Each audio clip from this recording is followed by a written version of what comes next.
sir, good afternoon. This will be our video presentation about basic nomenclature for initial stability of a ship.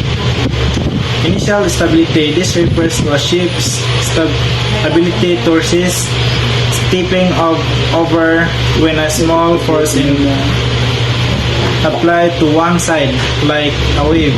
It's about the ship's immediate response to a small disturbance. Kini nagtumong sa abilidad sa usa ka barko nga musukol sa pagtapik sa dihang ang usa ka gamay nga pwersa magamit sa usa ka kilid sama sa usa ka balon. Mahitungod kini sa gilayon nga pagtubag sa barko sa gamay nga kasamo. Metacentric height. This is the most important measure of a ship's initial stability. It's the distance between 2 points. Kini ang labing importante nga sukod sa initial nga kalig-on sa barko. Kini ang gilayon tali sa duha ka punto. Hi sir, my topic is center of gravity. Center of gravity, G, the average point where the ship with is the concentrated.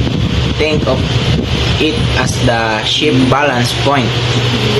Lower is better for ability. Metacenter.